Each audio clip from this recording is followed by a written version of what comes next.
दधाति पूर्वम् यो वै वेदांश्च प्रहिणोति तस्मै तम् देवमात्मबुद्धिप्रकाशम् मुमुक्षुर्वै शरणमहम् प्रपद्ये।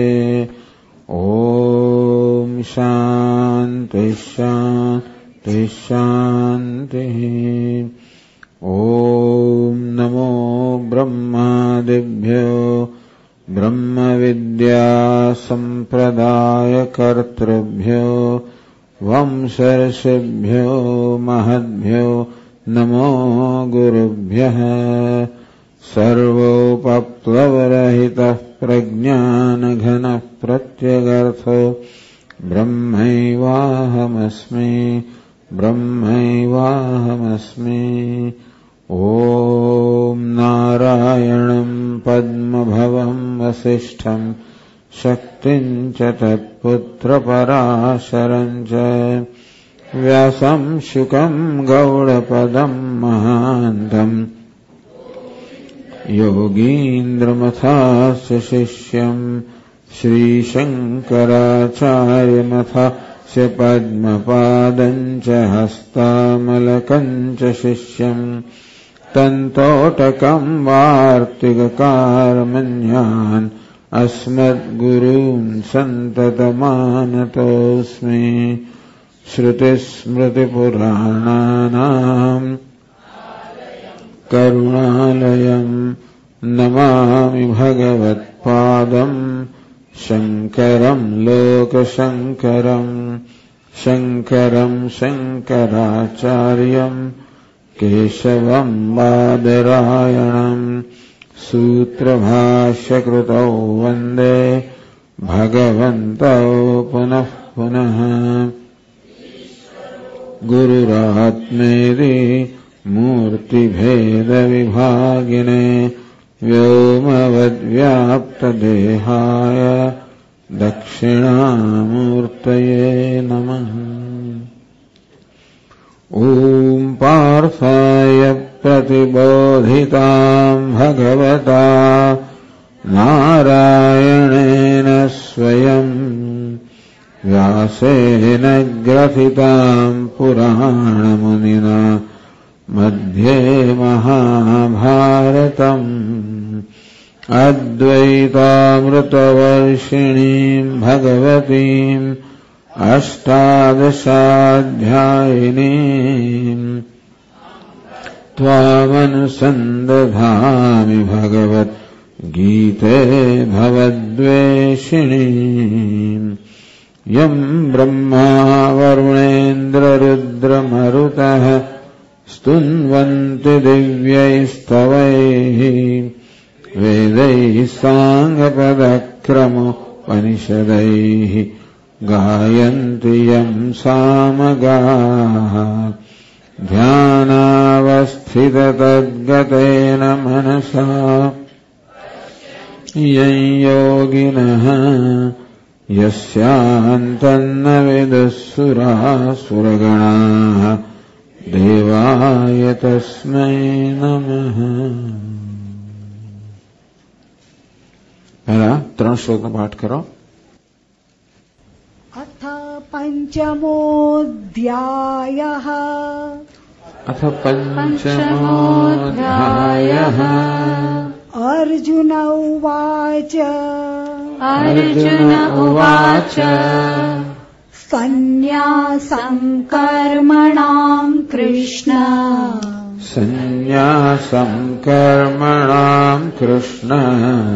पुनर्योगं च शंससि। पुनर्योगं च शंससि। यच्छ्रेय एतयोरेकम्। यच्छ्रेय एतयोरेकम्। तन्मे ब्रूहि सुनिश्चितम्। तन्मे ब्रूहि सुनिश्चितम्। श्रीभगवानुवाच। श्रीभगवानुवाच। सन्न्यासः कर्मयोगश्च। सन्न्यासः સંન્યાસઃ કર્મયોગશ્ચ નિશ્રેયસકરાવુભૌ નિશ્રેયસકરાવુભૌ તયોસ્તુ કર્મ સંન્યાસાત તયોસ્તુ કર્મ સંન્યાસાત કર્મયોગો વિશિષ્યતે કર્મયોગો વિશિષ્યતે જ્ઞેયઃ સ નિત્યસન્ન્યાસી જ્ઞેયઃ સ નિત્યસન્ન્યાસી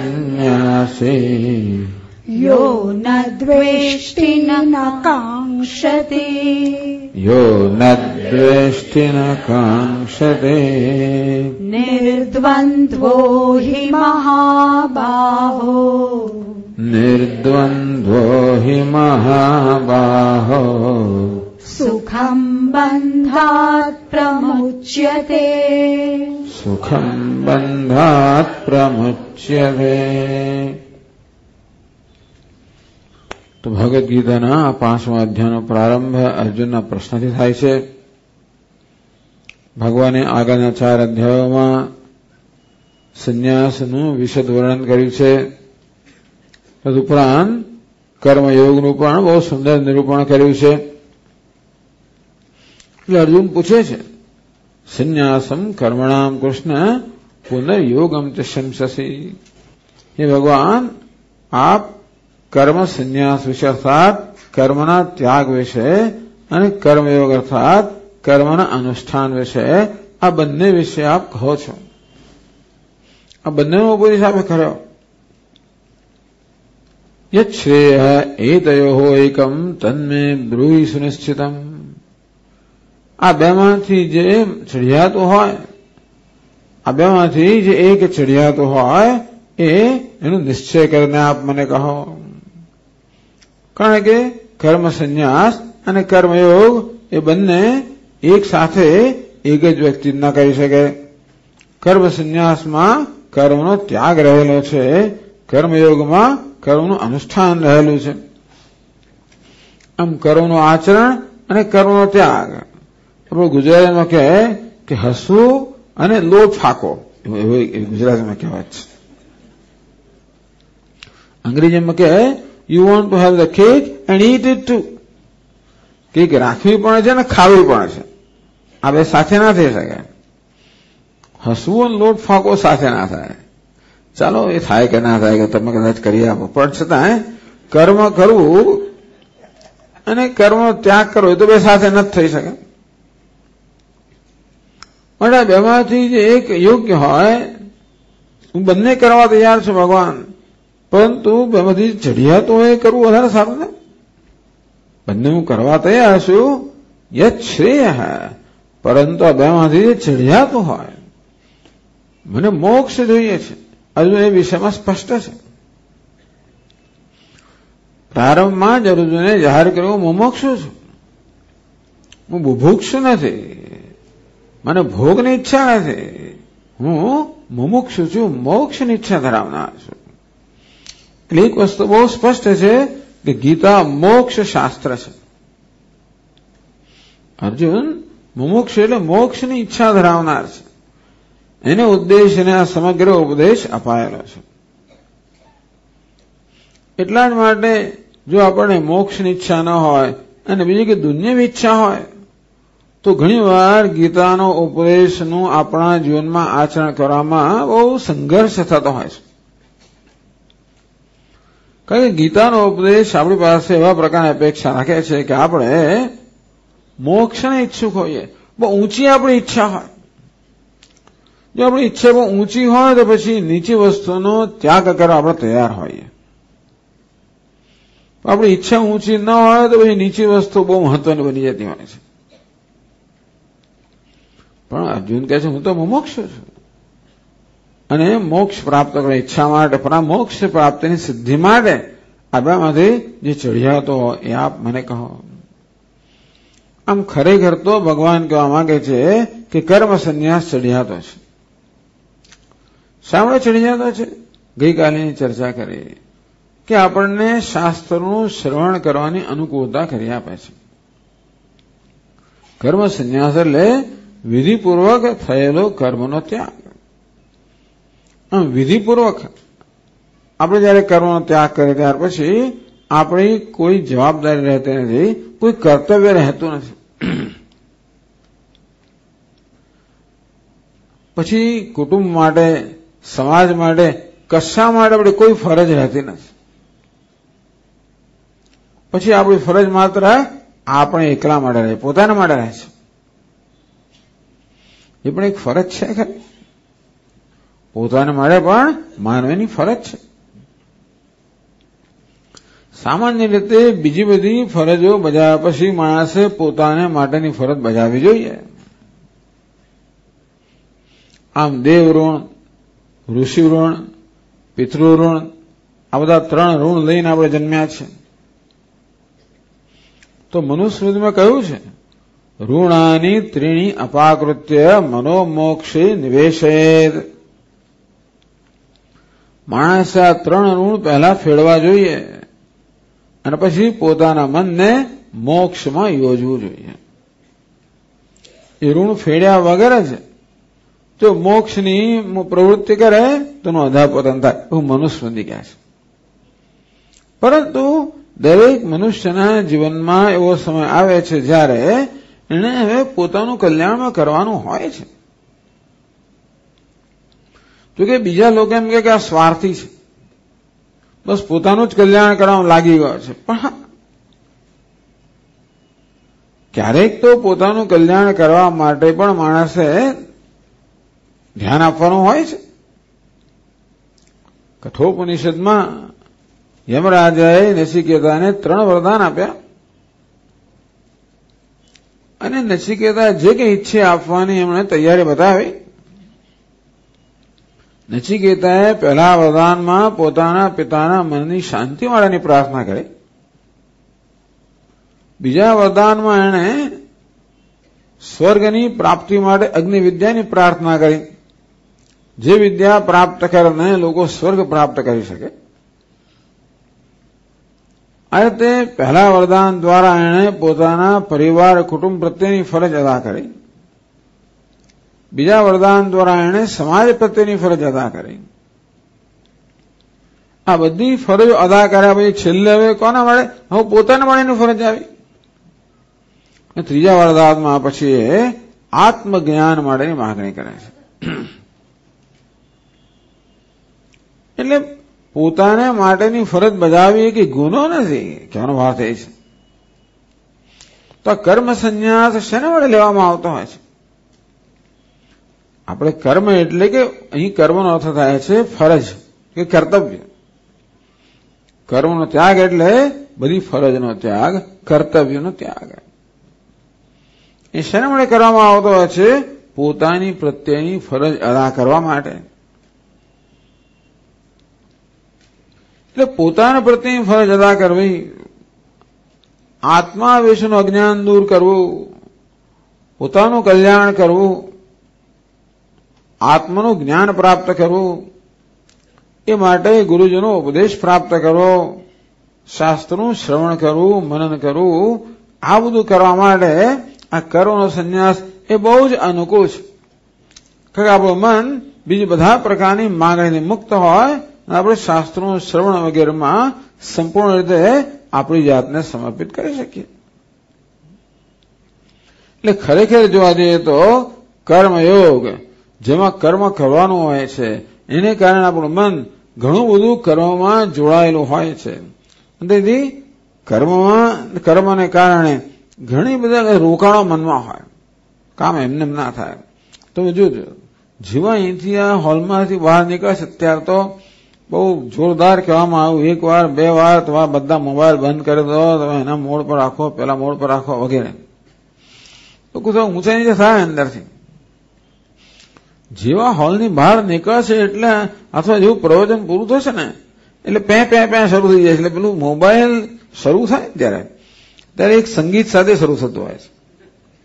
બધું શરૂ થઈ જાય તરત એક ક્ષણ પણ માણસ રાહ ના જોઈ શકે. એ તો હિન્દુસ્તાનમાં હજી શરૂ થયું, પણ અમેરિકામાં શું છે કે તમારો મોબાઈલ બંધ હોય તોય પણ એ બંધ મોબાઈલ એ દરમિયાન જે ટેલિફોન તમારા પર આવ્યા હોય એની પણ તમારો મોબાઈલ નોંધ લેતો હોય. અહીંયા જેવું નથી. તરત જુએ કયા કયા આવ્યા છે, શું કયા ફોન મિસ થયા છે, કોને શું કરવાનું છે, તરત જ માણસ લાગી જાય. શા માટે ના લાગે? પણ કહેવાનો અર્થ એ છે કે કર્મ કરવું હોય તો આ બધાની જરૂરિયાત છે જ. એવું ના કરો તમારી કર્મ થાય નહીં. આજકાલ તો બધા લોકો મોબાઈલ રાખે છે. શાકવાળા હોય બધા લોકો મોબાઈલ રાખે છે. તો એમનો ધંધો બરોબર ચાલે. ઘરની કામવાળી મોબાઈલ રાખતી હોય છે, 6 જગ્યાએ કામ કરતી હોય, એમાં પોતાનું બરોબર સ્કેડ્યુલ બધું ગોઠવવાનું હોય છે. કર્મ કરવું તો વ્યવસ્થિત કરવું જ પડે, પછી ને ચાલે નહીં. કર્મ કરવાનું આવે ભલે ને યોગ કર્મ યોગ હોય તો પણ આપણા મનમાં ઘણા બધા રોકાણો રહે. Engagement of the mind is engage in doing activities. કર્મયોગમાં એક બાજુ મન એમાં રોકાયેલું અને બીજું આપણે શાસ્ત્રોનું શ્રવણ કરવાનું. અત્યારે એ બધી મુશ્કેલી બહુ પડતી હોય છે. ભલે આપણે છોડીને આવ્યા હોય તો પણ જે મૂકીને આવ્યા છીએ અને પૂરું કર્યા પછી જેને પાછું આપણે કરવાનું છે એ બે વચ્ચેમાં ગાળો. જે લોકો નિવૃત્ત થઈ ગયા છે એમને ચિંતા નથી, પણ જે લોકો સક્રિય છે એ લોકોના મનમાં કંઈક તો દબાણ રહેવાનું. એટલે કર્મ સંન્યાસ એ જરૂર જ્ઞાન પ્રાપ્તિ માટેની બધું અનુકૂળતા કરી આપે છે અને તેથી એ વધારે ચડિયાતો છે. એમાં કોઈ શંકા જ નથી. પ્રભુ કહેવાના બદલે ભગવાન શું કહે છે ખબર છે? કે જો અર્જુન સંન્યાસ કર્મયોગશ્ચ નિશ્રેયસ કર ઉભૌ. આ કર્મ સંન્યાસ અને કર્મયોગ બંને મોક્ષ માટેના સાધન છે. તયોસ્તુ કર્મ સંન્યાસાત કર્મયોગો વિશિષ્યતે. પરંતુ કર્મ સંન્યાસ કરતા કર્મયોગ ચઢિયાતો છે. ભગવાન શું કહે છે? કર્મ સંન્યાસ કરતા કર્મયોગ ચઢિયાતો છે. કૃષ્ણ ભગવાન જે કે ને એ જરા થોડુંક આપણે અંગ્રેજીમાં કહેવાય you should listen the pinch of salt. ટૂંકમાં સાંભળતી વખતે જરા વિચાર કરીને સાંભળવું એ કઈ વસ્તુ ધ્યાનમાં રાખીને ભગવાન કહે છે.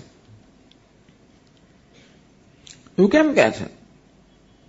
તો પછી ભગવાન પોતે સમજાવે છે કે શા માટે કર્મ સંન્યાસ કરતા કર્મયોગ ચઢિયાતો છે. કોના માટે ચઢિયાતો છે?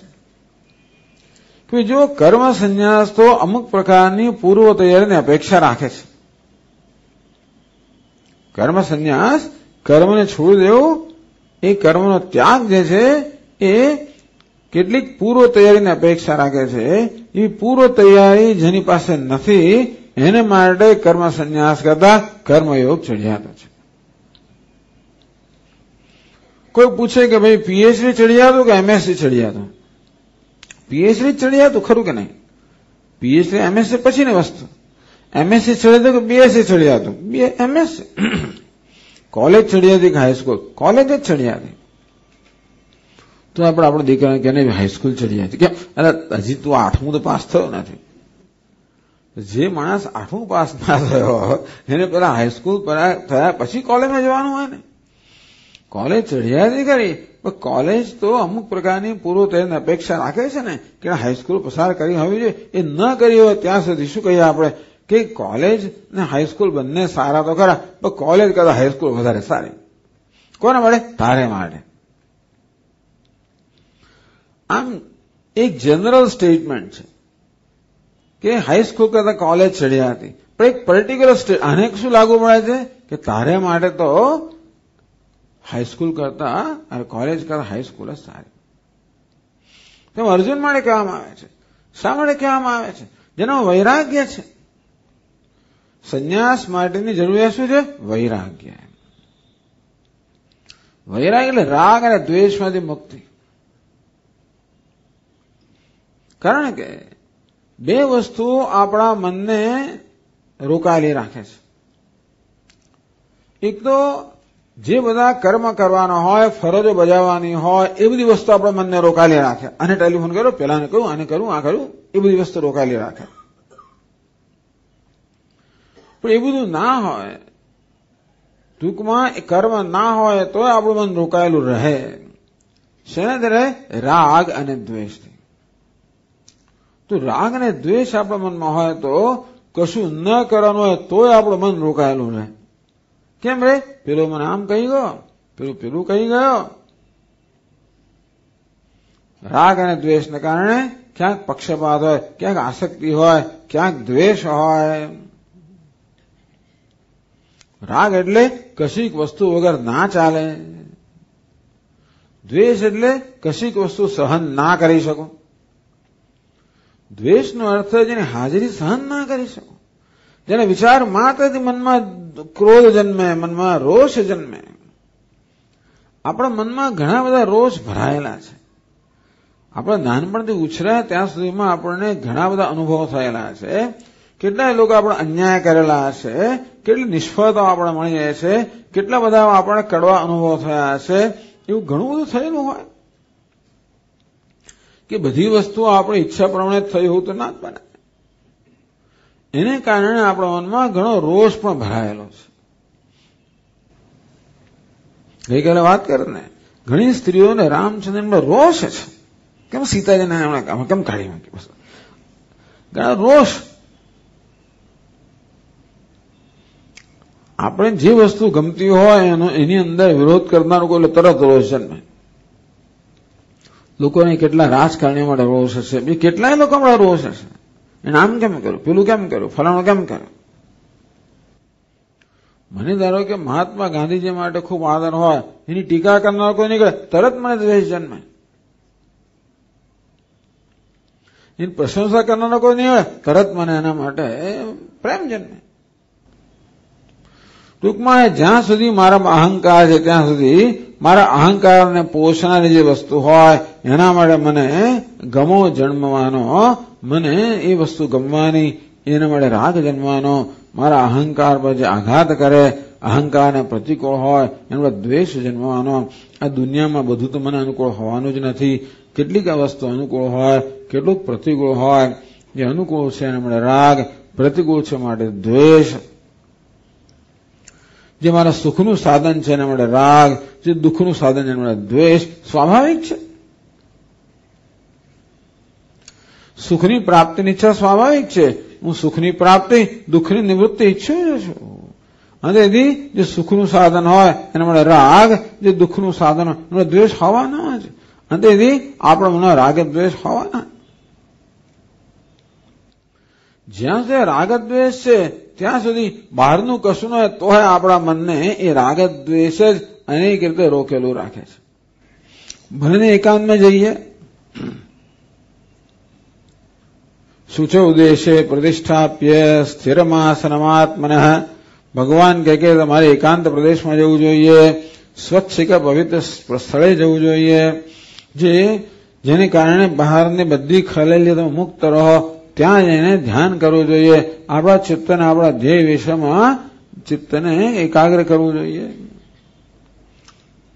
ભલે બહારની ખલેલી તો મુક્ત થઈ શકે, પણ અંદરની ખલેલી કેમ મુક્ત થાય? તરત યાદ આવવા મળે. આપણે ખબર છે ને, આપણે જપ કરવા માંડીએ એટલે જ બધું યાદ આવે. પેલો આમ કહી ગયો હતો, પેલું કહી ગયો હતો, અરે પેલું રહી ગયું, પેલું બાકી રહી ગયું. બાકી યાદ જ ના આવે, તે જ વખતે યાદ આવે.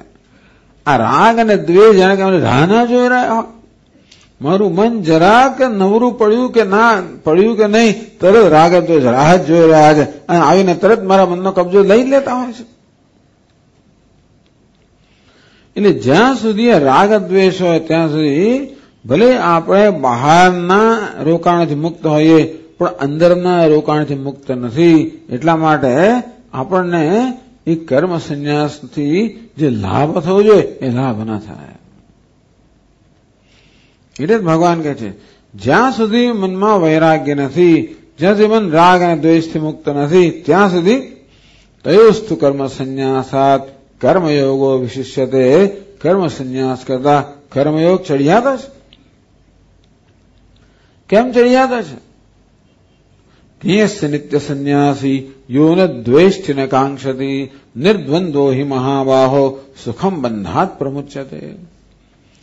હે અર્જુન, તો કર્મ કરવું કે કર્મ છોડવું એ બધી ચિંતા છોડી દે. અર્જુન આ ચિંતા સદાય રહી છે. કર્મ કરવું કે કર્મ છોડવું એ ચિંતા છોડ ભાઈ. તો તું શેની ચિંતા કર? આ રાગ અને દ્વેષમાંથી મુક્ત થવાની ચિંતા કર. જ્ઞેયસ્ય નિત્ય સંન્યાસી યો ન દ્વેષ્ટિ ન કાંક્ષતી.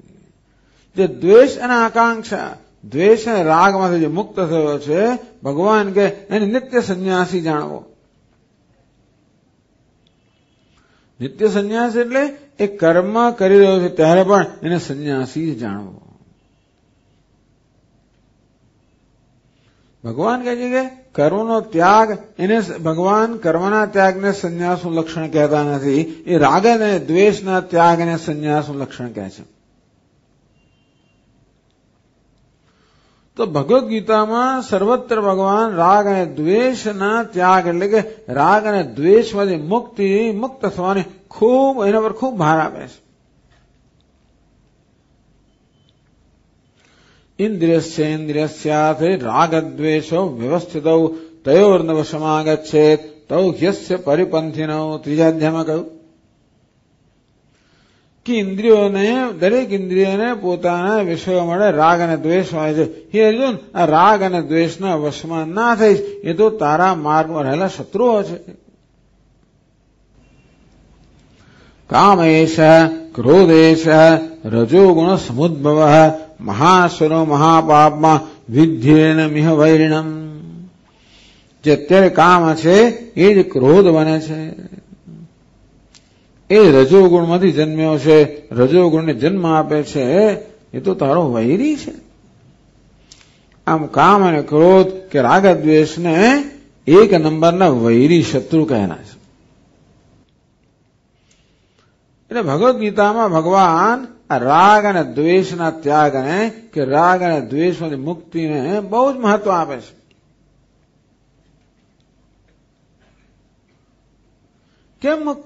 કેમ શા માટે અગત્યતા આપે છે? કેમ મહત્વ આપે છે?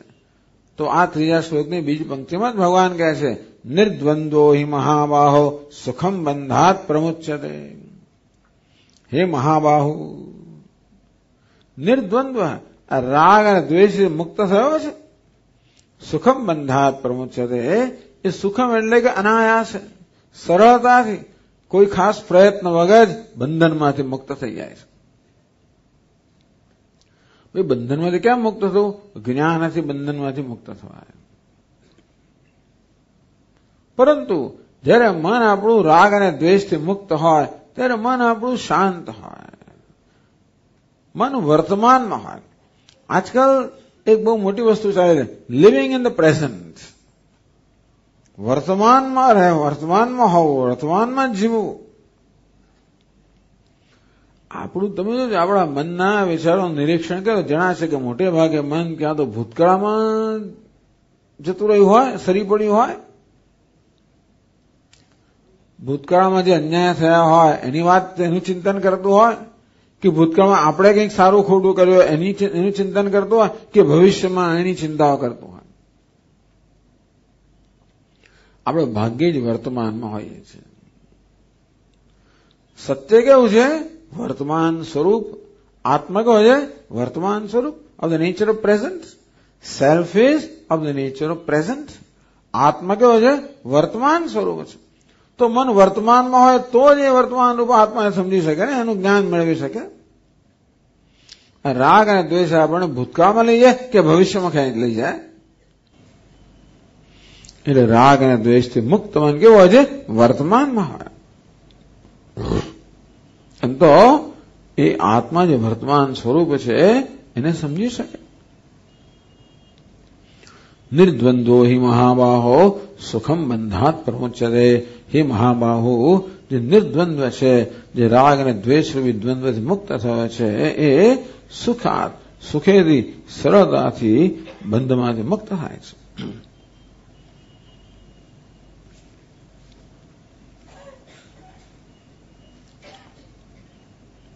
આ રીતે ભગવાને કર્મયોગની સંન્યાસ રૂપે પ્રશંસા કરે. જ્ઞેયસ્ય નિત્ય સંન્યાસી, આ કર્મયોગીને પણ સંન્યાસી જાણવો જોઈએ. ભગવાન આ કર્મયોગી તો કર્મનું અનુષ્ઠાન કરી રહ્યો છે, સંન્યાસી તો કર્મનો ત્યાગ કરે છે. એ બેને એ સરખા કેમ ગણી શકાય? તો પછીના શ્લોકમાં ભગવાન કહે છે, ચોથા શ્લોકમાં કહે છે, સાંખ્યયોગ પૃથક બાલાઃ સાંખ્યયોગ પૃથક બાલાઃ પ્રવદન્તિ ન પંડિતાઃ પ્રવદન્તિ ન પંડિતાઃ એકમપ્યાસ્થિતઃ સમ્યક એકમપ્યાસ્થિતઃ સમ્યક ઉભયોર્વિંદતે ફલમ ઉભયોર્વિંદતે ફલમ.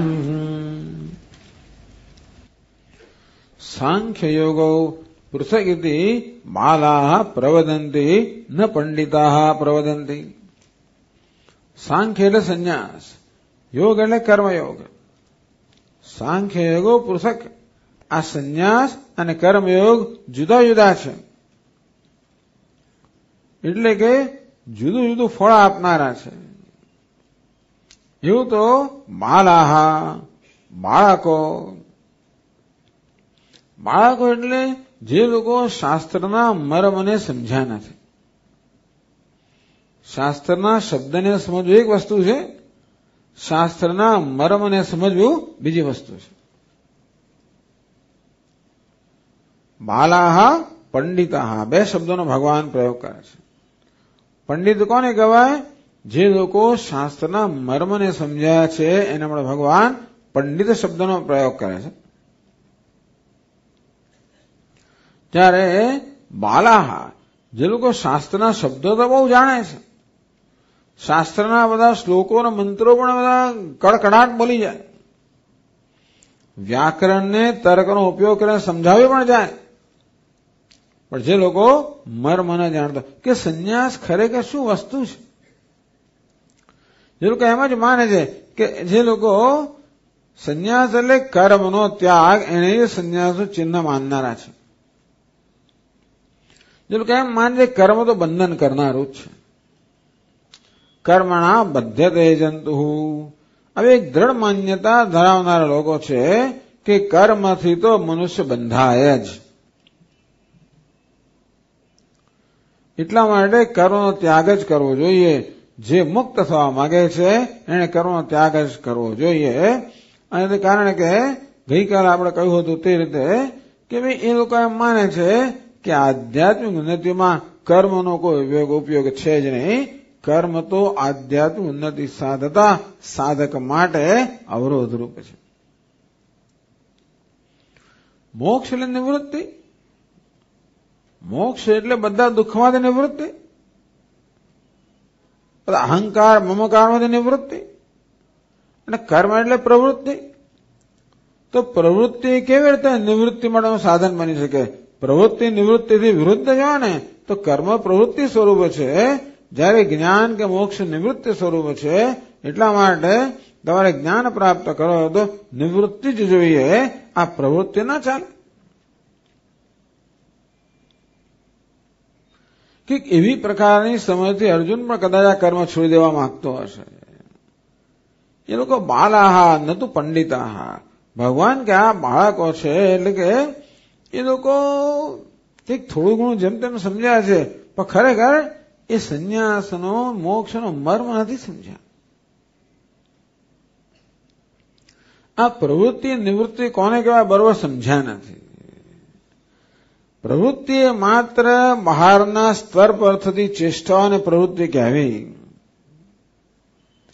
અને ચેષ્ટાઓની નિવૃત્તિ કહેવી એ બરોબર નથી. ઘણીવાર માણસ બહારથી કશી ચેષ્ટા ન કરતો હોય અને અંદરથી બહુ પ્રવૃત્ત એવું પણ બને. કર્મેન્દ્રિયાણિ સંયમ્ય ય આસ્તે મનસા સ્મરન ઇન્દ્રિયાર્થા વિમૂઢાત્મા.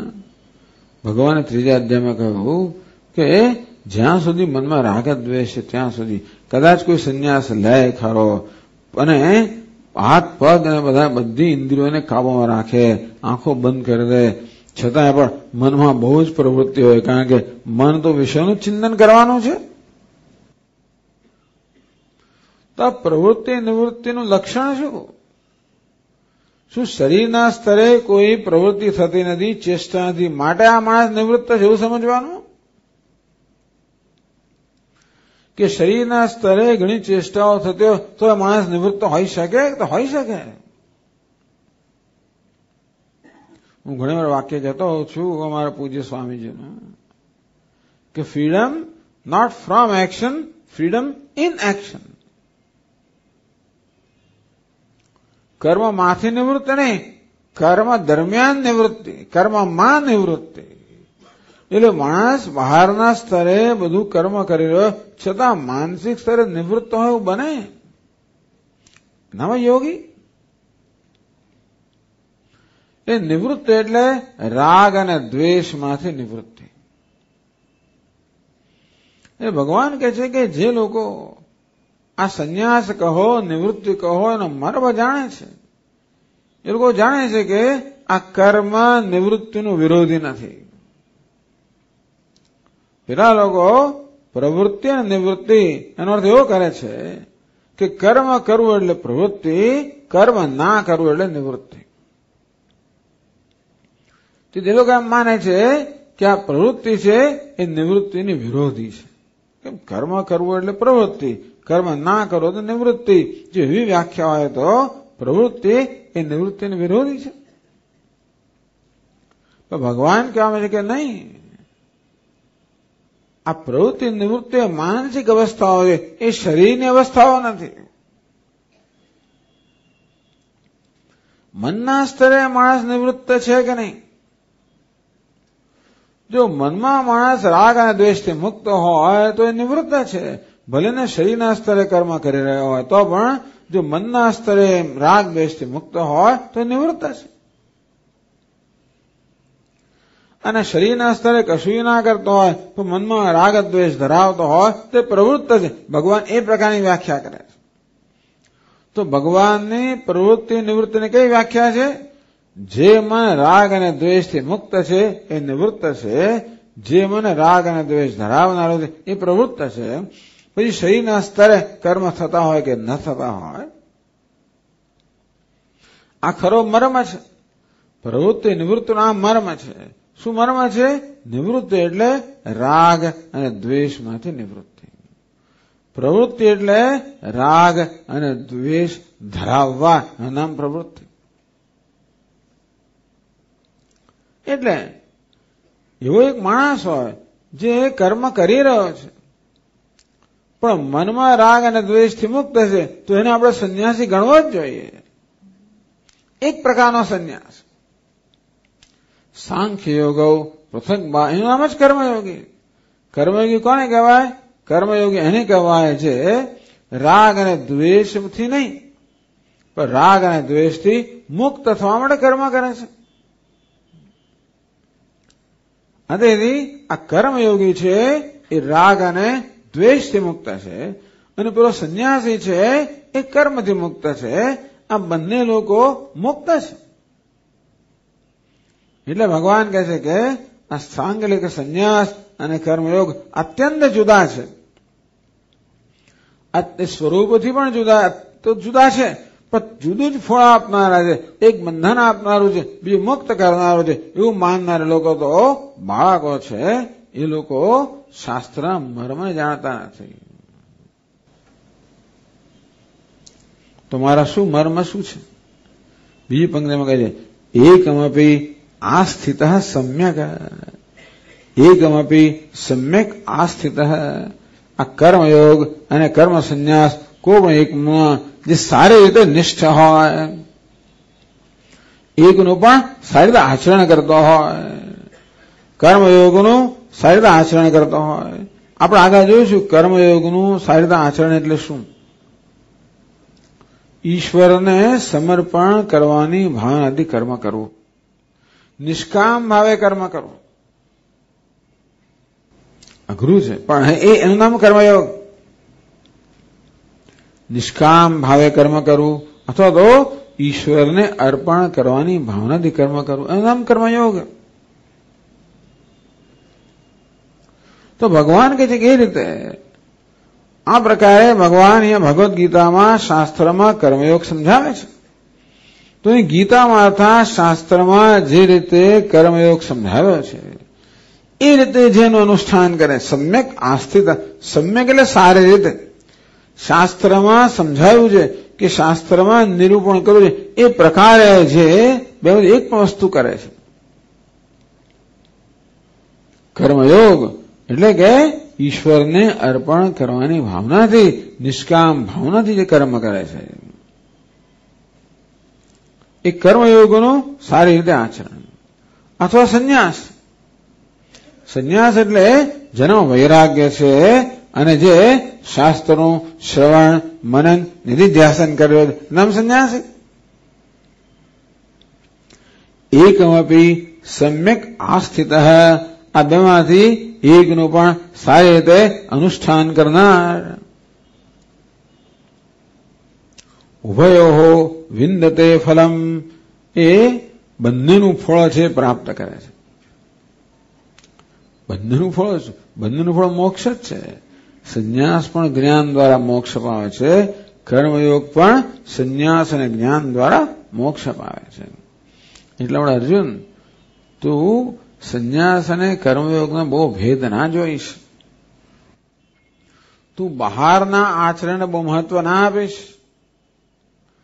કર્મ કરવું ના કરવું એ વિશે બહુ લાંબી ચર્ચાઓ ના કરીશ. પરંતુ રાગ અને દ્વેષ મુક્ત થવાની વાતને તું મહત્વ વધારે આપ. કર્મ છોડી દેવાને અર્જુન બહુ મહત્વ આપે છે, એને બદલે રાગ અને દ્વેષને છોડી દેવાને મહત્વ આપ. અને રાગ અને દ્વેષને છોડવા માટે કર્મ જ શ્રેષ્ઠ સાધન છે. રાગ અને દ્વેષ છોડવા માટે આપણે કયું સાધન છે? કર્મ જ સાધન છે. એટલે મેં એટલા જ માટે ભગવાન કે મેં તને કહ્યું કે આમ તો સંન્યાસ અને કર્મયોગ બંને સારા છે, પણ કર્મયોગ વધારે સારો. કઈ જો રાગ દ્વેષ રહી ગયા હોય ને તો સંન્યાસ લીધા પછી એમને છોડવાનું કોઈ સાધન આપણી પાસે રહે નહીં. જ્યારે આપણે યોગ ભાવનાથી કર્મ કરતા હોઈએ તો રાગ દ્વેષ છોડવાનું આપણી પાસે સાધન છે. ભગવાન 5મા શ્લોકમાં આગળ સમજાવે છે આ વિચારને. યત સાંખ્યૈ પ્રાપ્યતે સ્થાનમ, યત સાંખ્યૈ પ્રાપ્યતે સ્થાનમ, તદ્યોગૈરપી ગમ્યતે, તદ્યોગૈરપી ગમ્યતે, એકમ સાંખ્યં ચ યોગં ચ, એકમ સાંખ્યં ચ યોગં ચ, યઃ પશ્યતિ સ પશ્યતિ, યઃ પશ્યતિ સ પશ્યતિ. ભગવાને આગળના શ્લોકમાં કહ્યું કે એકનું પણ સારી રીતે અનુષ્ઠાન કરો તો બંનેનું ફળ મળે. એવું કેવું થાય? એક કરવાથી બંનેનું ફળ મળે એવું કેવું થાય? ભગવાને આગળના શ્લોકમાં શું કહ્યું? એકમપ્યાસ્થિત સમ્યક ઉભયોર વિંદતે ફલમ. આ 5મા અધ્યાયની જે પુસ્તિકાઓ હતી આપણે બધા આપી છે ને એ જયેશભાઈ પહેલા દિવસે, બરાબર? જો બધા ઘરે ભૂલે ના આવતા હશે એવું હશે. એનું કારણ શું છે કે આ જે પ્રવચનો કયા પ્રકાર છે? આ કથા નથી જે તમારી સામે પેલું હોવું જોઈએ. આપણે જે ચર્ચા કરી છે ને એ બધા શ્લોકોની જ ચર્ચા કરીએ છીએ તો જ એ આ જરા જુદા પ્રકારની મજા છે. મજા તો આ છે, કથાની પણ એક મજા છે, એનું આ નથી. અને એક જયારે જુદા પ્રકારની મજા છે, આનો જુદો રસ છે. એક કથાનો રસ છે, રસ શ્રવણ કરવાનો, બીજો એક અભ્યાસનો એક રસ છે. તો આ રસ પ્રાપ્ત કરવા માટે સાંભળવાનું તો ખરું જ, પણ જોડે જોડે તમારી સમક્ષ જો પુસ્તિકા હોય, એના પેલા શ્લોકો હોય, હું જે કહી રહ્યો છું એ બધા શબ્દો તમારી સામે હોય તો પછી એનો રસ જરા વધારે આવે. એટલા માટે જ એટલા બિચારા લોકોએ સામે ચાલીને તમને પુસ્તિકા આપી. એમની ઉદારતા છે, એમને જ વહેંચી દીધી એ લોકોએ. સારું, ચાલો. તો એકનું અનુષ્ઠાન કરવાથી, કર્મયોગ કે સંન્યાસ એકનું અનુષ્ઠાન કરવાથી બંનેનું ફળ મળે એવું કેવી રીતે બને? એ વાત ભગવાન આ 5મા શ્લોકમાં સમજાવે છે. યત સાંખ્યૈ પ્રાપ્યતે સ્થાનમ યત સ્થાનમ સાંખ્યૈ પ્રાપ્યતે. સ્થાન કોને કહેવાય? સ્થાન તો આપણે જાણીએ છીએ ને. તિષ્ઠતિ અસ્મિન ઇતિ સ્થાનમ, જેમાં માણસ સ્થિત રહે છે. પછી કદાપી ન ચ્યવતે, જે પ્રાપ્ત કર્યા પછી ક્યારે પણ પતિત થતો નથી, એનું નામ સ્થાન અહીંયા કહેવામાં આવ્યું. જે પ્રાપ્ત કરીને માણસ બરોબર એમાં નિષ્ઠ રહે છે, અને જે પ્રાપ્ત કર્યા પછી ક્યારેય પતિત થતો નથી. સામાન્ય રીતે કોઈ પણ સ્થાન પ્રાપ્ત કરીએ ભાઈ ક્યારેક તો પડવાનું હોય છે. ભલે ને આપણે પ્રાઇમ મિનિસ્ટર બનીએ તોય ક્યારેક તો પછી પડવાનું હોય છે. આપણે ગાદી ન છોડવા માંગીએ તો લોકો ધકેલી મૂકે, ખુરશી ખેંચી લે, કઈ પણ કરે. હિન્દુસ્તાનમાં કોઈ મર્યાદા છે નહીં કે કેટલા વર્ષ સુધી આપણે પ્રાઇમ મિનિસ્ટર રહી શકીએ, એ મર્યાદા નથી. બીજા બધા દેશોમાં હોય છે. અમેરિકામાં માણસ 4 વર્ષની 2 ટર્મ સુધી પ્રેસિડેન્ટ રહી શકે, પછી ભલભલો હોય છોડી દેવો પડે. અને સરસ રીતે છોડી દે લોકો. તમે કદાચ જોયું હશે ઘણા લોકોએ કેવી રીતે એક પ્રેસિડેન્ટ બીજા પ્રેસિડેન્ટને પાવર આપે ને સત્તા આપે, કેવી સરસ રીતે, કોઈ જાતની કડવાશ વગર, કશાય વગર. ચાલો એ જુદો વિષય છે, પણ હિન્દુસ્તાનમાં એવું તો ચાલો સત્તા તમે છોડવો તોય પણ ક્યારેક તો છોડવી પડે. ભગવાન લઈ જાય ત્યારે તો છોડવી પડે ને છે પડે. એક સ્થાન છે જે પહોંચ્યા પછી આપણે એને છોડવું ના. આપણે કોઈ સ્થાન છે કે જ્યાં જઈને આપણે સ્થિર જ થઈ જઈએ, નિષ્ઠ બની જઈએ, છોડવું જ ના પડે. આપણે એવું સ્થાન જોઈએ છે. માણસ શું ઈચ્છે છે? સ્થાન ઈચ્છે છે. કયા પ્રકારનું સ્થાન? જે પ્રાપ્ત કર્યા પછી છોડવાનું ના હોય, જે પ્રાપ્ત કર્યા પછી બીજું કંઈ પ્રાપ્ત કરવાનું ના હોય, એવું આપણે ઈચ્છીએ છીએ. એટલા જ માટે ચારે બાજુ શોધીએ છીએ. અને આપણે 84 લાખ યોનિમાં ક્યાંય ક્યાં જઈ આવ્યા છું. સ્વર્ગમાં જન્મ કેટલા બધા ભૂરલોક, ભુવા, સુવા બધે જઈ આવ્યા છું આપણે. એવું કંઈક સ્થાન છે જ્યાં હંમેશ માટે રહી શકું? એવું કોઈ સ્થાન નથી. પણ વેદાંત એ કેવું, ભાઈ આપણે વૈકુંઠ કે એ પણ એવું, જે વસ્તુ પ્રાપ્ત કરી હોય, જ્યાં ગયા હોય ત્યાંથી ક્યારેક તો પાછા આવવું જ પડે. આવો નિયમ છે. જે ઉપર જાય એ નીચે પડે. જે મેળવ્યું હોય એ ક્યારેક જતું રહે. જેનો સંચય કર્યો હોય એ ક્યારેક ક્ષીણ થઈ જાય. જે મેળવ્યું જ્યાં ત્યાં ગયા હોય પાછા ફરવું જ પડે. આવો નિયમ છે.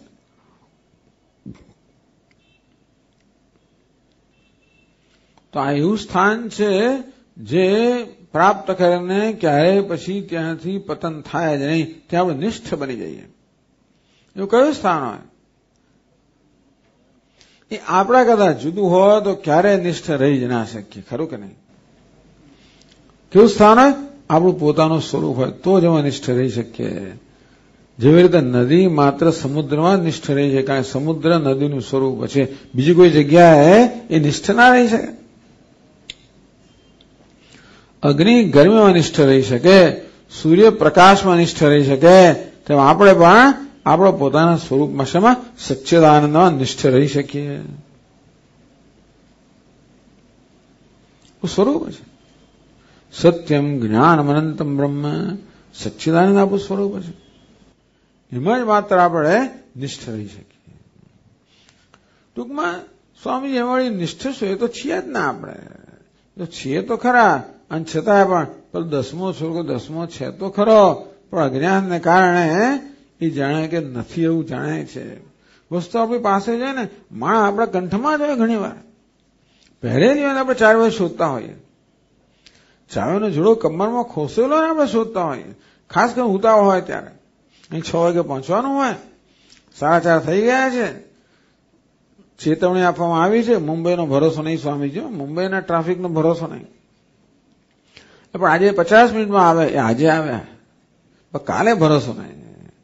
એટલે આમ થોડો અંદરથી આપણે રઘવાટ થતો હોય આપણે તે જ વખતે ચાવી ના મળે ત્યારે ભાઈઓ દોડા કરતા હોઈએ. 5, 7, 10 મિનિટ મહિનામાં ચાલી ગઈ, જે સમય આપણે બચાવવા માંગતા હતા. પછી પેલી આપણી જે નોકર છે એને શું કે માતા શું શોધો છો? ચાવી. અને તો તમારી કમરમાં ખોસેલી છે. ત્યારે આપણે ઝપકે કહો તમારી પાસે જ છે. એવું ઘણી વાર બને કે જે પ્રાપ્ત છે પ્રાપ્તિ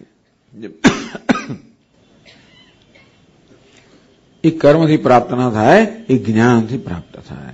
ગમે તેટલું શોધવારૂપી કર્મથી જે વસ્તુ આપણી પાસે જ છે એ પ્રાપ્ત ના થાય. જે પ્રાપ્ત છે જ અજ્ઞાનને કારણે અપ્રાપ્ત જણાય છે, એવો ભ્રમ જન્મ્યો છે, એ તો જ્ઞાનથી જ પ્રાપ્ત થાય. એટલે જ્ઞાનથી જ આપણે આ વસ્તુનું આપણે જાણીએ કે વાસ્તવમાં હું તો નિત્ય પૂર્ણ છું, નિત્ય મુક્ત છું. મુક્ત થવા માંગુ છું, પણ ખરેખર તો મુક્તિ મારું સ્વરૂપ છે. તમે જ મને કહો કે ભાઈ આ દરિયાનો પેલો તરંગ કે મોજું એ જળને શોધી રહ્યો હોય, ક્યાં છે જળ? એનું સ્વરૂપ જ છે. એનામાં ટ્યુબલાઇટ થાય કે આ તો મારું સ્વરૂપ જ છે. પછી એને કોણ એમાંથી દૂર કરી શકે? એમાંથી કોણ એને પતન કરી શકે? કોણ એને ખેંચી ના શકે? એ નિષ્ઠ હતું જ, એવું કે નિષ્ઠ થવાનું છે. આવું સ્વરૂપ એટલે અસ્થિ ભાતિ પ્રિય સચ્ચિત આનંદ મોક્ષ યત સાંખ્ય પ્રાપ્ય તે સ્થાનમ, જે સ્થાન અર્થાત સ્વરૂપ મોક્ષ મુક્તિ સાંખ્યથી સંન્યાસથી જ્ઞાનથી પ્રાપ્ત થાય. તદ યોગ અપી ગમ્ય તે એ કર્મયોગથી પણ પ્રાપ્ત થાય. કેવી રીતે પ્રાપ્ત થાય? આ કર્મયોગથી આપણે વૈરાગ્ય પ્રાપ્ત થાય, વૈરાગ્યથી સંન્યાસ પ્રાપ્ત થાય, સંન્યાસ પછી જ્ઞાન પ્રાપ્ત થાય, જ્ઞાનથી મોક્ષ પ્રાપ્ત થાય. થવાનું જ છે. પેલું એસ્કેલેટર ખબર છે ને? એસ્કેલેટર ચડ્યા એટલે ઉપર ચડવાના જ છો. એક જણ અહીંયા છે ને બીજો અહીં છે ને ત્રીજો ત્યાં છે, એટલે પેલો પહેલા પહોંચશે ને વચ્ચેનું ઉદ્ધરવા અને પછી પહોંચશે ને આ થોડા પહોંચવાના છે જ. તે રીતે જેણે કર્મયોગનો પ્રારંભ કર્યો છે એ આજે તો આવતીકાલે સંન્યાસ દ્વારા જ્ઞાન દ્વારા મોક્ષ મેળવવાનો જ છે. સ્વામીજી આ તો પહેલા જ સંન્યાસી થઈ ગયો, એને કોઈ કશું કર્યું જ નથી, કઈ નહીં કર્યું, આ જન્મમાં ના પણ કર્યું હોય. કેટલાક લોકો પૂર્વજન્મની તૈયારીને કારણે અત્યારથી જ સંસ્કાર લઈને આવ્યા હોય, શુદ્ધ અંતઃકરણ લઈને આવ્યા હોય, વૈરાગ્ય લઈને આવ્યા હોય, એમણે કદાચ આ બધી વસ્તુઓથી પસાર ન થવું પડે, એ લોકો સીધા સંન્યાસ ગ્રહણ કરે એવું બને. પણ એ પછી આપણે અનુમાન કરી શકીએ કે પૂર્વજન્મમાં એ લોકો કર્યું હશે. સ્વામીજી રમણ મહર્ષિ ક્યાં ઉપદેશ લેવા ગયા હતા, રામકૃષ્ણ પરમહંસ ક્યાં ગયા, એ બધા પ્રશ્નો કર્યા કરતા હતા. પણ આપણે એવું અનુમાન કરી શકીએ કે પૂર્વજન્મમાં એમણે કર્યું હશે. અને આ જન્મમાં જે લોકો કર્મયોગી છે એને માટે અનુમાન કરી શકીએ કે આ જ જન્મમાં પછીથી કે પછીના જન્મમાં જરૂર એ લોકો સંન્યાસી બનશે, એ લોકોને જ્ઞાન પ્રાપ્ત થશે, એ લોકો જેનું ધ્યેય પ્રાપ્ત કરશે. એટલે ભગવાન કહે છે, અર્જુન તું આ કર્મ કરવું ના કરવાની ચિંતા છોડ. ખરી ચિંતા કઈ છે? આપણા મનનું નિર્માણ કરવું. આધ્યાત્મિક સાધના કર્મ કરવું ના કરવું એ મહત્વ નથી, મનનું નિર્માણ કરવું. મનનું નિર્માણ એટલે આપણામાંથી આપણે વ્યક્તિત્વનું નિર્માણ કરવું. એક શુદ્ધ પવિત્ર વ્યક્તિ જે છે, જે આપણું સ્વરૂપ છે, એનો આવિર્ભાવ કરવો. આપણામાં જે શ્રેષ્ઠતા રહેલી છે, આપણામાં જે પવિત્રતા રહેલી છે, આપણામાં જે શુદ્ધતા રહેલી છે, એ બધાને એવું જીવન જીવવું કે એ બધાનો આવિર્ભાવ થાય. એનું નામ યોગનું જીવન. આપણે દુન્યવી સિદ્ધિઓની અંદર આપણે પોતાની અવગણના કરીએ કે ઉપેક્ષા કરીએ અને કચરો વધારતા જઈએ તો પછી એ યોગનું જીવન ના કહેવાય. એ તો ભોગનું કે રોગનું જીવન બની જાય. પણ જે મનુષ્ય આ સફાઈ માટે બહુ જ, આ ઘરની સફાઈ માટે તો બરાબર છે, પણ જે પોતાના અંતઃકરણની સફાઈ માટે પણ બહુ ચીવટ રાખે છે. ઘણા ઘરની સફાઈ માટે બહુ ચીવટ રાખે. ગઈકાલે કહ્યું કોઈ જગ્યાએ કચરો જરાય ક્યાંય પણ કચરો તરત સાફ કરી નાખે. ઝાપડ્યું તૈયાર જ હોય, ઝાપટ જ કરે 6:30 7 સુધી. એ સારું છે, જે છે તે છે, પણ એવું ઝાપડિયું આપણે આપણા મનરૂપી ઘર માટે રાખવું. આપણા મનમાં જરાક પણ કચરો જણાય ઝાપટવો. ખરેખર જેવી રીતે આપણા વસ્ત્રને આપણે કેવા સ્વચ્છ રાખીએ છીએ ને, જરાક ડાઘો પડ્યો તરત ચા પીવાની આમ બાજુ મૂકી દઈને તરત આપણે ધોઈને આપણે સાફ કરી નાખીએ. તેવી રીતે મનના પોત પર જરા પણ ડાઘો પડે ને તરત સાફ કરી નાખો ડિટર્જન્ટથી. કયું ડિટર્જન્ટ? પ્રતિપક્ષ ભાવના. મનમાં જરા ક્રોધ જન્મ્યો, ક્ષમાથી સાફ કરી નાખો. મનમાં રાગ જન્મ્યો, વિવેકથી સાફ કરી નાખો, વગેરે. આમ અગત્યની વસ્તુ છે આપણા અંતઃકરણનું નિર્માણ કરવું. ગઈકાલે વાત કરે જેવી રીતે કોઈ શિલ્પી કોઈ ખરબડચડા પથ્થરમાંથી બહુ સુંદર પેલા મૂર્તિનું નિર્માણ કરતો હોય, આસપાસ રહેલા બધા અનાવશ્યક જે અંશ હોય એને દૂર કરી દે. અને એવું નથી કે શિલ્પી કોઈ સુંદરતાને પ્રદાન કરે, સુંદરતા અંદર છે જ, એનો માત્ર આવિર્ભાવ થાય છે. તેમ આપણામાં સુંદરતા છે, આપણનો આવિર્ભાવ કરવાનો છે. એનું નામ યોગનું જીવન. યોગનું જીવન એટલે આપણામાં રહેલી જે સુંદરતા છે, પવિત્રતા છે, એનો આવિર્ભાવ કરવો. તો પછી કર્મ સંન્યાસ તો જરાય દૂર નથી, પછી જ્ઞાન બહુ દૂર નથી, મોક્ષ બહુ દૂર નથી. એકમ સાંખ્યમ ચ યોગમ ચ યહ પશ્યતિ સ પશ્યતિ. હે અર્જુન, જે સમજે છે કે સાંખ્ય અને યોગ, કર્મ સંન્યાસ અને કર્મયોગ આમ જોવા જોઈએ એક જ છે, ફેર એક છે, બંનેમાં ત્યાગ રહેલો છે.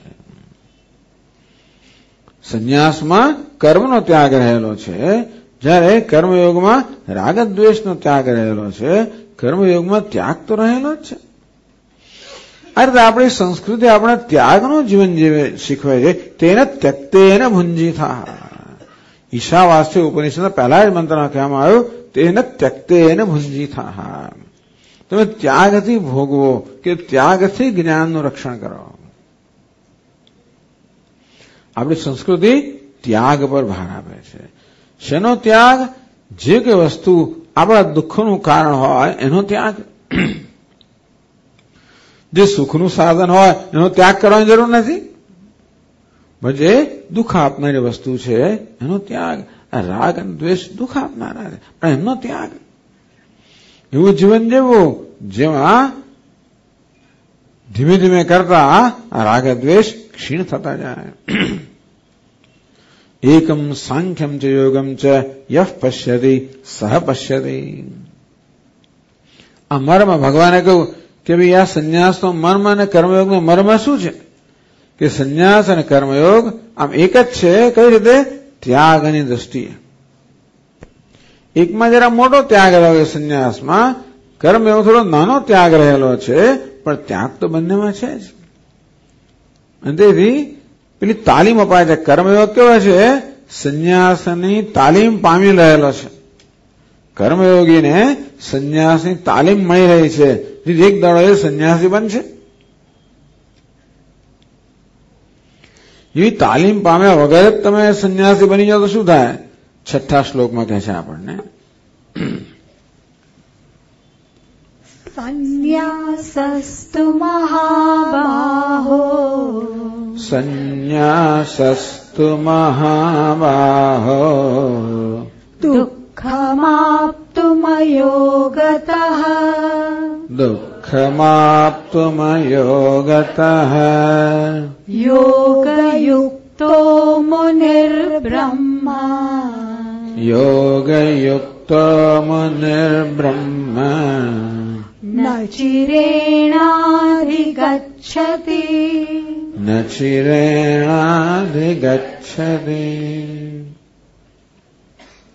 तू परंतु संन्यासः महाबाहो दुःखम आप्तुम अयोगतः। हे महाबाहु, વારંવાર ભગવાન અર્જુનને મહાબાહુ કહીને સંબોધે છે. મહાબાહુ છે જ. આ મહાબાહુ જે શું બહારના શત્રુઓને મહાત કરવા માટે છે. એ અર્જુન તો મહાબાહુ છે અને તેથી રાગ દ્વેષ રૂપી આંતરિક શત્રુઓને મહાત કરવાની તાકાત તો ધરાવે છે. મહાબાહુ કહીને ભગવાન જાણે કે અર્જુનની જે શક્તિઓ છે શક્તિઓ તેને સભાન કરે છે. હે મહાબાહુ, સંન્યાસ અયોગત, અયોગત એટલે કે યોગ વગર, કર્મયોગ વગર આ સંન્યાસ છે એ પ્રાપ્ત કરો અત્યંત કઠિન છે. આ પંક્તિના બે રીતે અર્થ કરી શકાય. પહેલો અર્થ એવો થાય કે યોગના શિસ્ત વગર, યોગની પૂર્વ તૈયારી વગર જો સંન્યાસ લેવામાં આવે તો ઘણું દુઃખ જન્માવનારો છે. આપણે સંન્યાસ એટલે કર્મ સંન્યાસ. એકવાર સંન્યાસ લીધો ને એટલે ભાઈ અમુક પ્રકારના બધા નિયમોનું પાલન કરવું પડે તમારે. પહેલા જેવું જીવન ના જીવાય. પછી તમને મન થાય કે મારે સિનેમા જોવા જવું છે, મારે પછી કંઈક પેલા ફન રિપબ્લિકમાં જવું છે, અને મારે પિઝા ખાવો છે, અને મારે આમ કરવું છે, એવું બધું સારું ના લાગે. તમે અંદર કરો તો પણ એ બધું થાય નહીં. પછી તમે પ્રેમપુરીમાં આવીને પિઝા માંગો તો આ લોકો કાઢી મૂકે. એવું એ લોકો અહીં તો જે પેલા ફૂલકા મળતા એ ફૂલકા મળે તમને, બસ બીજું કશું નહીં.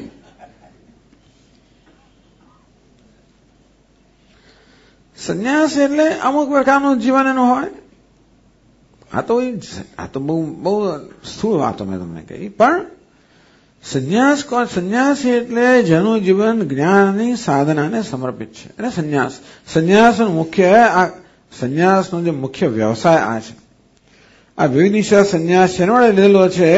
વેદિતમ ઈચ્છા, જ્ઞાન પ્રાપ્તિની ઈચ્છાથી સંન્યાસ લેવામાં આવેલો છે.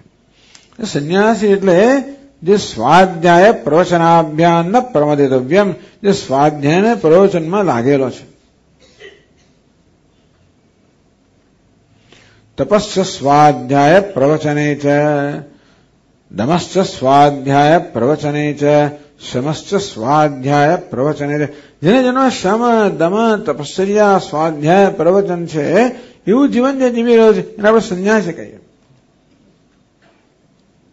શાંતો દાંત ઉપરત તિતિક્ષુ શ્રદ્ધાવિત્તો ભૂત્વા આત્મનેવ આત્માનમ પશ્યતિ. જેનામાં શમ છે, મનની શાંતિ છે, દમ છે, જેનામાં ઇન્દ્રિય નિગ્રહ છે, એટલે કે જેને ઇન્દ્રિય પર જે ઇન્દ્રિય સંયમ ધરાવે છે, ઉપરથી જે અંતર્મુખ છે, તિતિક્ષાર્થા જે સહનશીલ છે, જે શ્રદ્ધારૂપી વિત્ત ધરાવનાર છે, જેનામાં પણ ચિત્તની સમતા છે, એકાગ્રતા છે, આ પ્રકારની આંતરિક સંપત્તિ ધરાવનાર એના એ સંન્યાસી બનવા યોગ્ય છે. એ જ્ઞાન પ્રાપ્તિ માટે યોગ્ય છે. એટલે સંન્યાસનું જીવન એટલા માટે છે કે જેથી એ શાસ્ત્રના શ્રવણમાં, મનનમાં, નિધિધ્યાસનમાં પોતાની જાતને સમર્પિત કરી શકે. એ એનું મુખ્ય જીવન છે. એ કશી પ્રવૃત્તિ કરતો હોય તો એ પ્રવૃત્તિ પણ સામાન્ય રીતે આ જ્ઞાનને મદદરૂપ થાય એ પ્રકારની પ્રવૃત્તિ હોય. એનું મુખ્ય જીવન આ છે. એટલે ભગવાન કહે છે કે સંન્યાસસ્તુ મહાબાહો દુઃખમાપ્તુમ અયોગતઃ. કર્મયોગ દ્વારા આપણે જો આપણા મનનું કે અંતઃકરણ નિર્માણ ન કર્યું હોય, કર્મયોગ દ્વારા આપણે આપણા મનને રાગદ્વેષથી મુક્ત ના કર્યું હોય, કર્મયોગ દ્વારા આપણે વૈરાગ્ય પ્રાપ્ત ન કર્યો હોય, અને આપણે હઠથી સંન્યાસ લીધેલો હોય કે ના હું તો બની જ સંન્યાસ, તો આપણે બહારના ચિહ્નોથી સંન્યાસી બની શકીએ ખરા? વસ્ત્ર ધારણ કરવા, માથું મોડાવવા, હેરસ્ટાઇલ આવી રાખવી, આ બધા ચિહ્નો છે. એ દ્વારા આપણે સંન્યાસી બની શકીએ. પણ આગળ જ કહેવામાં આવે તે પ્રકારે સંન્યાસ તો પેલી આંતરિક અવસ્થાનું નામ છે, કોઈ બહારના ચિહ્નોનું નામ નથી. આપણને કોઈ સર્ટિફિકેટ આપે એટલે ડોક્ટર બની જાય એવું નથી હોતું. ડોક્ટર બન્યા છે માટે સર્ટિફિકેટ મળતો હોય છે, એવું ખરું?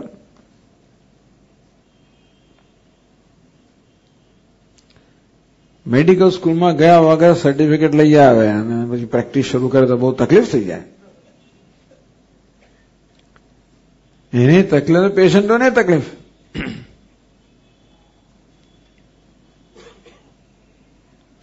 સંન્યાસસ્તુ મહાબાહો દુઃખમાપ્તુમ અયોગતઃ. ચિત્તની શુદ્ધિ ના હોય, વૈરાગ્ય ના હોય અને પછી સંન્યાસ લેવામાં આવે હોય તો હવે એને સંન્યાસનો લાભ ના મળે. સંન્યાસ લેવાનો એક મહાન લાભ એ છે કે જ્ઞાન પ્રાપ્ત કરી શકે અને એ રીતે પોતાનું કલ્યાણ કરી શકે. એ માટે માણસ સંન્યાસ લેતો હોય છે. સંન્યાસનું બીજું કોઈ પ્રયોજન નથી. સંન્યાસનો બીજો કોઈ જ લાભ નથી. બે કોઈ લાભ મળે સંન્યાસ લેવામાં આવે એનો કોઈ અર્થ જ નથી. લોકો મને માન આપે, લોકો મારો આદર કરે, એવી બધી વસ્તુ ધ્યાનમાં રાખીને કદાચ સંન્યાસ લેવામાં આવે પણ તો એ સંન્યાસ ઉપકારક નીવડતો નથી. કદાચ લોકો માન આપે તો એ શું, ટૂંકમાં એ બધી વસ્તુઓ કે બહુ લાંબે સુધી જાય નહીં. દુઃખમાં આપતું એટલે બહુ દુઃખ જન્માવનારા નીવડે છે. આપણી સ્થિતિ આપણું ઉભયભ્રષ્ટ બની જઈએ. મનમાં જે રાગ દ્વેષ છે એ દૂર કરવા માટે કર્મ સાધન છે એ તો આપણે છોડી દીધું. અને સંન્યાસ તો જ્ઞાન પ્રાપ્ત કરવા માટે છે, પણ આપણે પૂરા મુખ્ય અર્થમાં કે સાચા અર્થમાં સંન્યાસી ન હોવાના કારણે એ જ્ઞાન આપણે મેળવી શકતા નથી. કે આપણે ગુરુજી સામે બેસીએ તો ખરા, પણ મનની સ્થિતિ ન હોવાના કારણે આપણે ખરેખર એ પ્રવચનનો ઉપદેશનો લાભ મેળવી શકતા નથી. આત્મતત્વ અત્યંત સૂક્ષ્મ છે.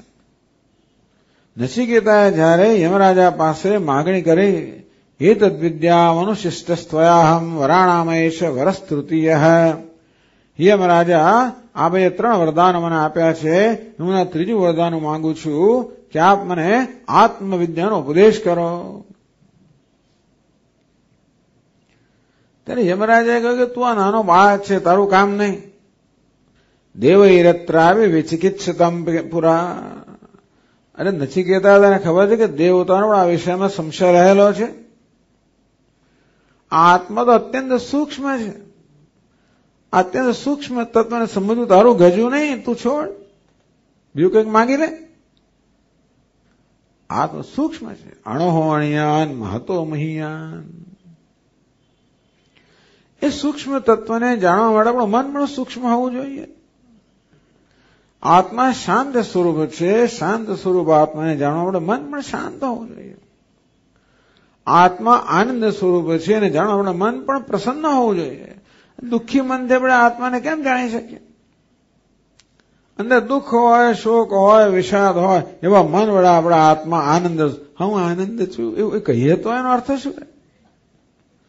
આપણા ગુરુજી એમ કહે કે તું આનંદ સ્વરૂપ છે, ત્યારે ઉલટું આપણે વધારે દુઃખ થાય કે અરે રે પહેલા હું નહોતો જાણતો ત્યારે તો બરાબર છે, હું તો જાણું છું કે આનંદ સ્વરૂપ છું, મારે આનંદમાં હોવું જોઈએ, હું તો નથી. અમારા સ્વામી મહારાજ કે you cannot know the love through the corridor of hatred. You cannot gain the knowledge of Ananda through the corridor of unhappiness. ટૂંકમાં આનંદ સ્વરૂપ આત્માને જાણવા માટે આપણું મન મહદઅંશે પ્રસન્ન હોવું જોઈએ. શાંત સ્વરૂપ આત્માને જાણવા માટે આપણું મન મહદઅંશે શાંત હોવું જોઈએ. એનું નામ જ અંતઃકરણ શુદ્ધિ. એને આપણે શુદ્ધ અંતઃકરણ કહીએ, જ્યાં શાંતિ છે, પ્રસન્નતા છે, સૂક્ષ્મતા છે, દૃશ્યતે ત્વગ્રયા બુદ્ધ્યા સૂક્ષ્મયા સૂક્ષ્મદર્શિભિ. આત્માને જાણવા પણ મન સૂક્ષ્મ જોઈએ, એકાગ્ર જોઈએ. તો પછી આના જેવું સુંદર એકેય વસ્તુ નથી. જો મન આપણું તૈયાર હોય ને તો પછી સંન્યાસ જેવી ઉત્તમ કોઈ વસ્તુ જ નથી. એ પણ ખરું. પછી જે જ્ઞાનનો રસ છે એવો રસ તો ક્યાંય છે જ નહીં. રસ પ્રાપ્ત કરવા માટે જેવી રીતે શાસ્ત્રીય સંગીતનો રસ મેળવવા માટે આપણે ધારો કે કઈક આપણે કોઈ 2000 રૂપિયાની ટિકિટ આપી ખરી અને ભીમસેન જોશી આવ્યા છે ને એ ગાઈ રહ્યા છે ને આપણે પહેલી જ આગળ બેસાડી દીધા અને આપણી હાલત કફોડી થઈ જાય.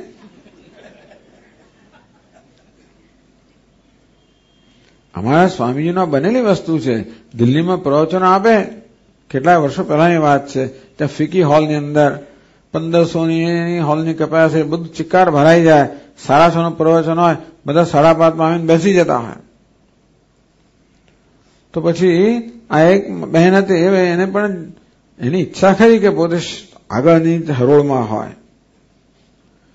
હવે એમને ખબર હતી કે આજે મારે મોડું થવાનું છે, એટલે એને પોતાના નોકરને મોકલી આપ્યો કે તું જઈને મારી જગ્યા રોકી રાખ આગળ. નોકર તો આવે ને, શેઠાણી કહ્યું એટલે આવીને જગ્યા રોકી રાખી. શેઠાણી કહું હું આવી જઈશ ને પછી 6:15 આવી જઈશ એટલે પછી તું જતો રહેજે. પણ કોઈક રીતે દિલ્હીનો ટ્રાફિકને શું કહેવાય, એ તો મોડું થયું એમને. 6:15 ગયા, 6:30 થયા, સ્વામી આવી ગયા, પ્રવચન શરૂ. પેલો નોકર બિચારો બાધા આમ જોયા કરે, ક્યાં છે મારી શેઠાણી, ક્યાં છે? આ તો અંગ્રેજીમાં કશું એક અક્ષર સમજ પડે નહીં, સૌથી આગળ જ બેઠેલો. કફોડી સ્થિતિ થઈ જાય ને. આવી રીતે જયારે આપણે તૈયાર ન હોઈએ અને કોઈ સ્થિતિમાં આપણી સ્થિતિ કફોડી થઈ જાય. ભગવાન કહે છે કે સંન્યાસસ્તુ મહાબાહો દુઃખમાપ્તુમ અયોગતઃ. કર્મયોગની પૂર્વ તૈયારી જયારે ના હોય, અર્થાત મનમાં વૈરાગ્ય ના હોય, અંતઃકરણ શુદ્ધિ ના હોય, તો આ સંન્યાસ છે એમાં માણસ ઉભયભ્રષ્ટ બની જાય. કારણ કે કર્મ તને જેનાથી એને અંતઃકરણ શુદ્ધિ મેળવવાની હતી એ કર્મ તો છોડી દીધું. અને જ્ઞાન પ્રાપ્ત કરવા માટે સંન્યાસ ઉત્તમ સાધન છે, પણ માત્ર બહારના ચિહ્નોથી સંન્યાસ છે. અંદર જે છે એ આંતરિક સ્થિતિ સંન્યાસ ન હોવાને કારણે એને સંન્યાસનો લાભ મળતો નથી. યુક્તો મુનિર્બ્રહ્મ, પરંતુ અન્વય અને વ્યતિરેક. પહેલી પંક્તિમાં ભગવાન વ્યતિરેક કહે છે. વ્યતિરેક એટલે કે સંન્યાસ ન હોય તો શું થાય. બીજી પંક્તિમાં અન્વય કહે છે કે ભાઈ કર્મયોગ ન હોય તો શું થાય. એ પહેલી પંક્તિમાં કહ્યું કે કેવી મુશ્કેલી પડે. બીજી પંક્તિમાં અન્વય કહે છે કે કર્મયોગ હોય તો શું થાય. યોગયુક્ત મુનિ બ્રહ્મ નચિરેણ અધિગચ્છતિ. યોગયુક્ત હે અર્જુન, યોગયુક્ત કર્મયોગથી યુક્ત હોય, અર્થાત કર્મયોગથી યુક્ત એટલે કે જેણે કર્મયોગના આચરણને પરિણામે અંતઃકરણ શુદ્ધિ પ્રાપ્ત કરી છે, જેણે રાગ અને દ્વેષમાંથી મહદઅંશે મુક્તિ પ્રાપ્ત કરી છે, જેણે વૈરાગ્ય પ્રાપ્ત કર્યો છે. મુનિ એ મુનિ બને છે. તો જ્ઞાન પ્રાપ્ત કરવા આપણે મુનિ બનવું પડે. મુનિ કોને કહેવાય? મનનશીલ. તો મનન કરવું જેનો સ્વભાવ છે એના મુનિ. સૂક્ષ્મ તત્વનું મનન કરવાની ક્ષમતા જે ધરાવે છે એના મુનિ. હવે આપણા મનમાં જે વિચારો ચાલે છે ને એની જરા નોંધ લેવા જેવી ખરી કે આપણું મન કયા પ્રકારના વિચારોમાં અટવાયેલું હોય છે સામાન્ય રીતે. પછી આપણે એને બરોબર જપ કરવા કે ધ્યાન કરવા બેસીએ ત્યારે આપણે ચોકીદારી કરીએ ને પછી કઈ મનને કઈક આમ જ કર ને તેમ ના કરી, એ વાત જુદી છે. પણ આપણે મનની ચોકીદારી ન કરતા હોઈએ અને ત્યારે મન કેવું વિચારે છે એ જરા જોવા જેવું છે. મોટે ભાગે બધી દુનિયાની વસ્તુમાં જ આ મન એમાં જ વિચાર કર્યા કરતો હોય છે. કોણ આવ્યું ને કોણ ગયું, શું આવ્યું ને શું ગયું, શું મળ્યું શું ના મળ્યું, કોણ આ કહ્યું શું ના કહ્યું, વગેરે વગેરે. આ એ બધી ચિંતાઓ, આ એ બધી વસ્તુને મનને પડી હોય છે. મુનિ કોને કહેવાય કે ઈશ્વરનું કે આત્માનું ચિંતન કરવું એ એનો સ્વભાવ થયો જન્મ મુનિ. મનનશીલ મુનિ. મનનશીલ એટલે મનન કરવું. ઈશ્વર કે આત્મા કે શાસ્ત્રના વિષયોનું મનન કરવું એ જેનો સ્વભાવ જે મનનો થયો છે એ વ્યક્તિને મુનિ કહેવાય. તો કર્મયોગ આપણે મુનિ બનાવે છે. યોગયુક્તો મુનિ. યોગયુક્ત આ કર્મયોગથી યુક્ત એટલે ટૂંકમાં કર્મયોગનું શિસ્ત ધરાવનાર કે કર્મયોગનો લાભ જેને મળ્યો છે, કર્મયોગને કારણે જેને આંતરિક પરિપક્વતા પ્રાપ્ત થઈ છે, જેને ઇમોશનલ મેચ્યોરિટી પ્રાપ્ત થઈ છે. ઇમોશનલ મેચ્યોરિટી એટલે આપણે જે ઇમોશન્સ છે, આપણે આવેગો છે, એ બધા આવેગો બધા નિયંત્રણમાં આવ્યા છે. યોગયુક્ત મુનિ. એના પછીના શ્લોકમાં પણ આની ચર્ચા આવશે. બ્રહ્મ નચિરેણ અધિગચ્છતિ.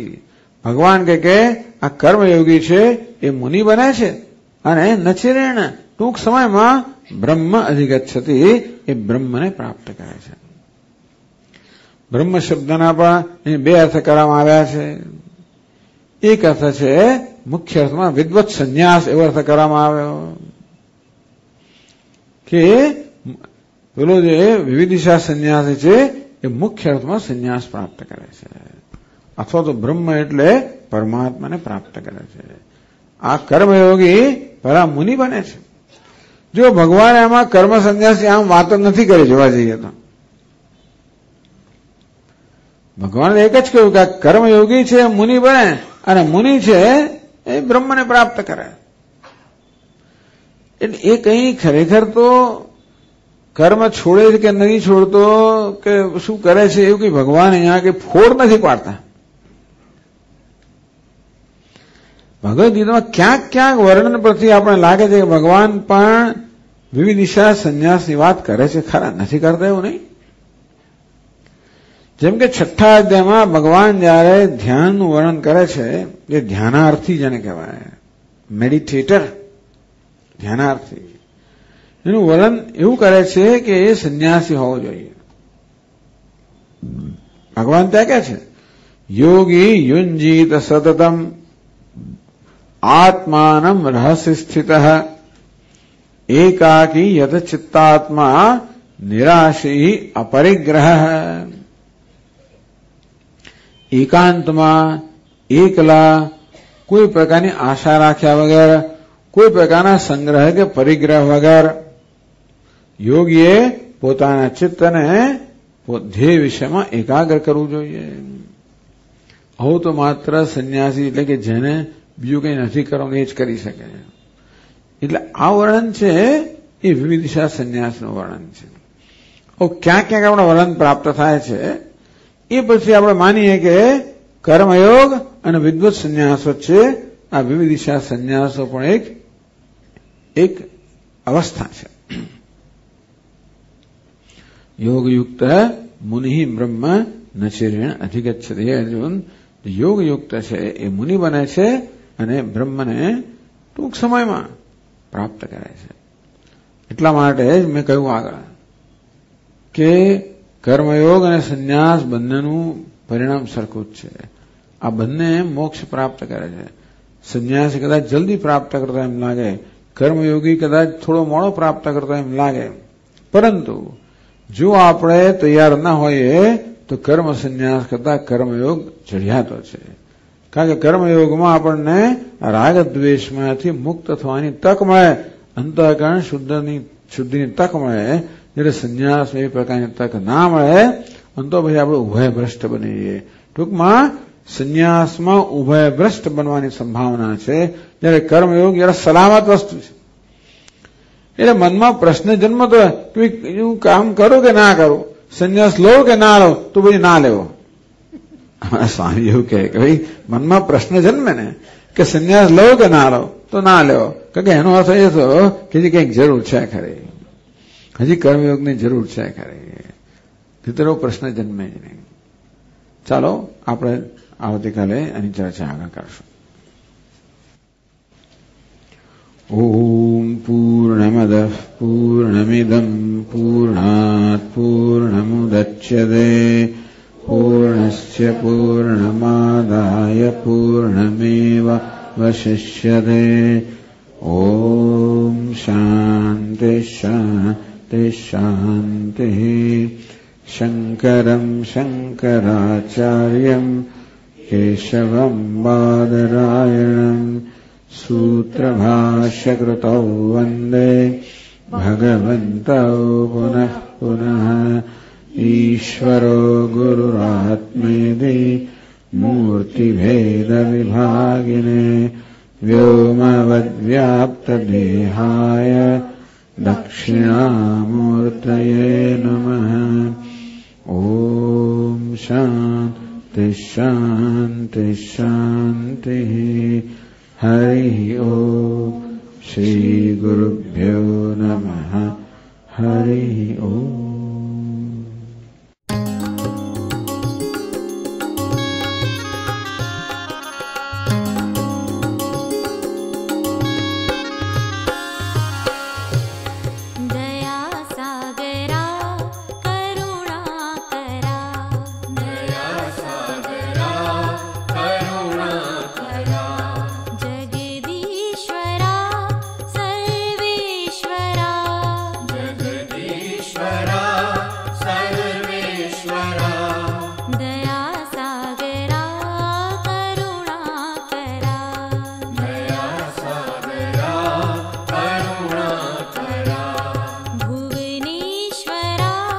अखिलेश्वरा